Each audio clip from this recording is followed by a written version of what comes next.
सफलता आपका परिचय दुनिया के सामने कराएगी और असफलता दुनिया का परिचय आपसे करा देगी। कहते हैं ना कि महफिल भी रोएगी, हर दिल भी रोएगा, डूबेगी कश्ती मेरी तो साहिल भी रोएगा। इतना प्यार बांटूंगा इस दुनिया में ऐ मेरे दोस्त कि मेरे मरने के बाद मेरे आशिक तो क्या मेरा कातिल भी रोएगा। और दुनिया में ना किसी भी समस्या है भाई, उसका सबसे अच्छा एक टोल फ्री नंबर है। दुनिया की कोई भी समस्या का सबसे टोल फ्री नंबर है दोस्त। एक बढ़िया दोस्त बनाओ भाई, 2-4 लोगों का, और उनसे ही आप पढ़ाई लिखाई हर तरह के डिस्कस करते रहो। दोस्त से बढ़िया टोल फ्री नंबर कोई नहीं है, हर चीज़ का इलाज है। और कुछ दोस्त जिंदगी में तो ऐसे बनाओ ना जो आपकी प्रॉब्लम को वैसे ही समझ जाए जैसे डॉक्टर की लिखावट मेडिकल स्टोर वाला पढ़ लेता है। और एक बात और, ये जो अच्छी किताबें होती हैं और अच्छे दोस्त होते हैं ना, जल्दी समझ में नहीं आते हैं, लेकिन इसलिए दोस्ती बहुत अच्छे सोच समझ के कीजिएगा। क्योंकि कहा जाता है कि एक आम 10 आम को सड़ा सकता है, लेकिन 10 अच्छा आम एक सड़े हुए आम को कभी ठीक नहीं कर सकते हैं। इसलिए अगर आपको कोई आपके सर्किल में, कोई आपके करियर में कोई बाधा आता है तो तुरंत बाहर कीजिए, उनसे कोई इग्नोर मत कीजिए।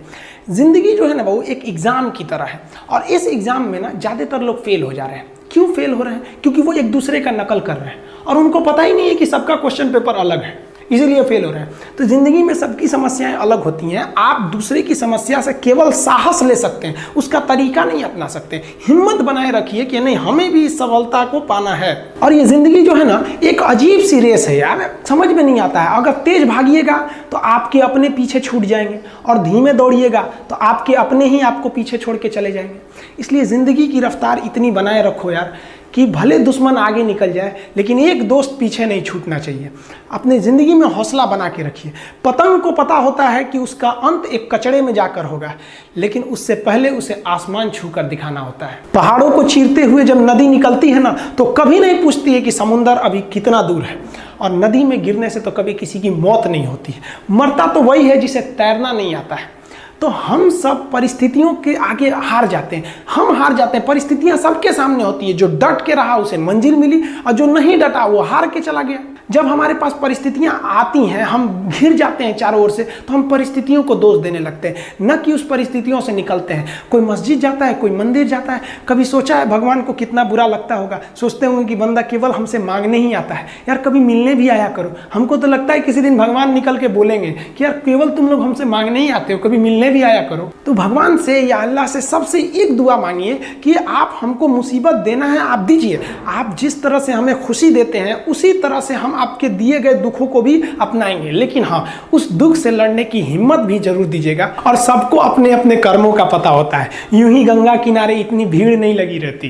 देखिए जिंदगी में आपसे भी कुछ गलतियां होंगी, और गलती किससे होती है? जो काम करता है, मेहनत करने वालों से ही तो गलतियां होती है। निकम्मों की तो पूरी जिंदगी निकल जाती है दूसरों में कमी ढूंढते ढूंढते। देखिए सफलता और असफलता में थोड़ा सा अंतर है। सफलता आपका परिचय दुनिया के सामने कराएगी और असफलता दुनिया का परिचय आपसे करा देगी। इसलिए सफल जरूर होइए। देखिए 97% लोग जो है ना वो थक के किसी काम को छोड़ देते हैं, और जिंदगी भर उन 3% लोगों के लिए काम करने लगते हैं जो कभी भी हार नहीं मानते। मेहनत बता देता है कि परिणाम कैसे मिलेगा, वरना परिणाम तो बताता ही है कि आपका मेहनत कैसा था। कुछ लोगों को लगता है कि उनके पिताजी बहुत पहुंच वाले हैं, दादाजी बहुत पहुंच वाले हैं, तो उनकी बदौलत हमें कोई काम मिल जाएगा, कोई जॉब मिल जाएगा। तो कोई ये बहुत बड़ी बात नहीं है।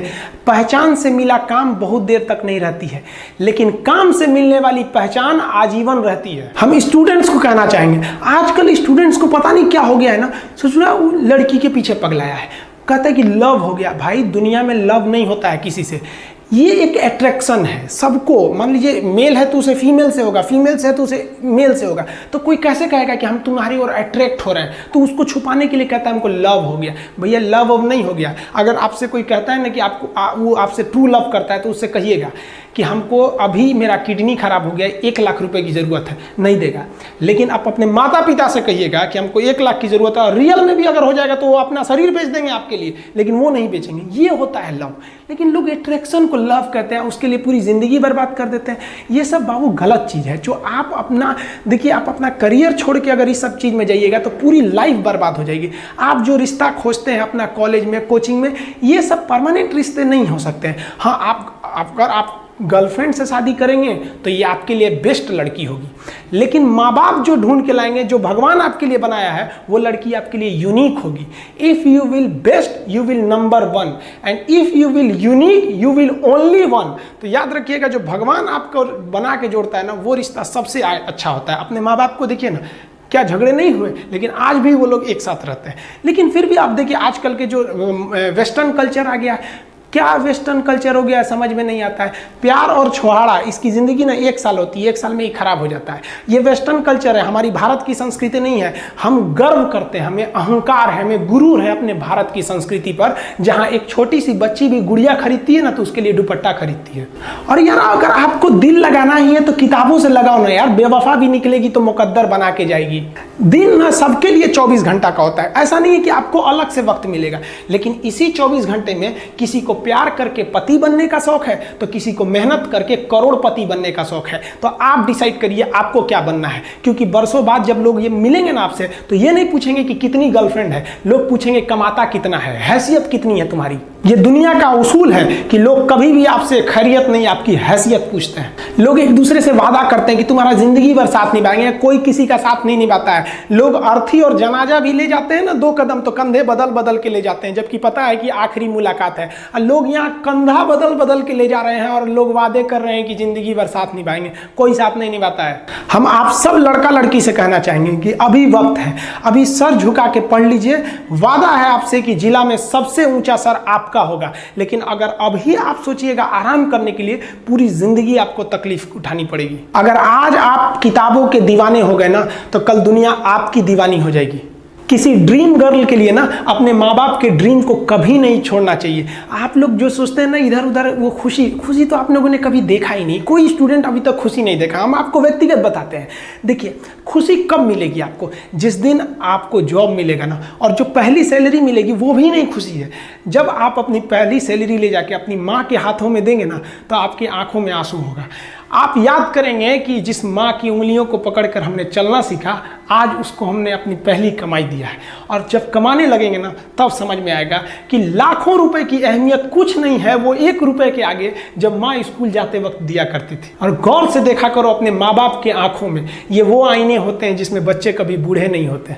देखिए जीवन में ना अपने अंदर से अहंकार बिल्कुल निकाल दीजिएगा। अहंकार बहुत ही खराब चीज है। कहते हैं कि अहंकार में इंसान को इंसान नहीं दिखता, छत पे चढ़ जाओ तो खुद का मकान नहीं दिखता।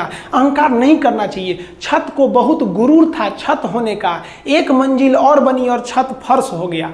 अहंकार कभी नहीं कीजिएगा। तूफान ज्यादा होती है तो कश्ती डूब जाती है, और घमंड ज्यादा हो जाती है तो हस्ती डूब जाती है। जिस दिन आपको घमंड होने लगे ना अपने आप के ऊपर कि हम बहुत बड़े हो गए हैं, हम बहुत पढ़ लिए हैं, हम बहुत सक्सेसफुल मैन हो गए, हम बहुत बड़े बिजनेसमैन, हम बहुत, मतलब जिस दिन आपको घमंड हो गया ना उस दिन आप शमशान घाट में जाके दिखेगा आपसे नायाब लोग, आपसे अच्छे लोग वहां खाक बन गए।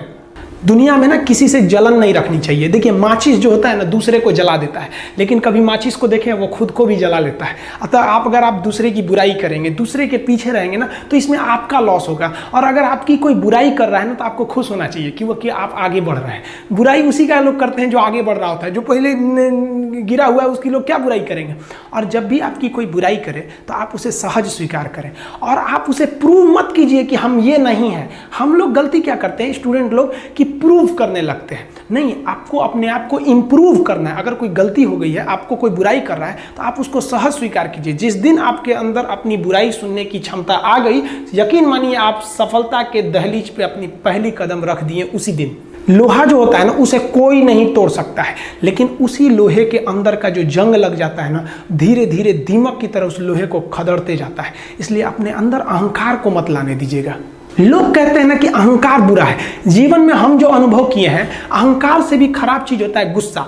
देखिए अहंकार उत्पन्न ही नहीं होगा जब तक आपको गुस्सा नहीं आए। आप ऐसे नॉर्मल बैठे हैं और आप किसी से कहिएगा कि तुम्हारी क्या औकात है, जब तक आपको गुस्सा ना आए। तो अहंकार एक पेड़ है और गुस्सा उस पेड़ का जड़ है। इसलिए गुस्सा जिस दिन आया उस दिन आप बर्बाद हो जाएंगे।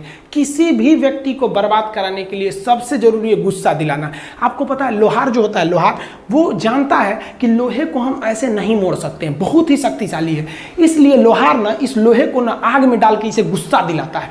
जब ये गुस्से से लाल हो जाता है ना, तो जहां गुस्सा आया आप अपनी ताकत खो देते हैं, और ये लोहा अपनी ताकत खो देता है और एक मामूली हथौड़े के चोट से लोहा मुड़ जाता है। तो जिस दिन आपको गुस्सा आ गया, समझ जाइए कि आप अपनी ताकत खो रहे हैं। जब हम जन्म लेते हैं तो जन्म से ही हमारी जीभ रहती है और मरने तक हमारे साथ जीभ रहती है, क्योंकि वो बहुत ही नरम रहती है, उसे गुस्सा वो बहुत हार्ड नहीं होती है। लेकिन जन्म लेने के बाद दांत आता है और दांत काफ़ी कड़ा होता है और मरने से पहले ही दांत चला जाता है। यानी अगर आप नरम रहेंगे तो काफ़ी लंबे समय तक रहेंगे, और जहाँ हार्ड होंगे आप वहीं आपका पतन चालू हो जाएगा। इंसान 3 साल में बोलना सीख जाता है, लेकिन उसे क्या बोलना है ये सीखने में उसे पूरी जीवन लग जाते हैं। शब्दों का इस्तेमाल बड़ा सोच समझ के कीजिएगा, ये आपके माँ बाप के दिए गए परवरिश का एक सबूत होता है। अतः आप अगर किसी से अपशब्द बात करते हैं तो सभ्य व्यक्ति आपको नहीं कोसेगा, बल्कि आपके माँ बाप को कहेगा कि इसे संस्कार नहीं सिखाया। ये शब्द जो होते हैं हमारी परवरिश का परिचय करा देते हैं। शब्द का इस्तेमाल भोजन की तरह करना चाहिए। जिस तरह से भोजन को बनाने के बाद थोड़ा सा चख लिया जाता है, उसी तरह शब्द को दूसरे के सामने बोलने से पहले एक बार जरूर चख लीजिएगा।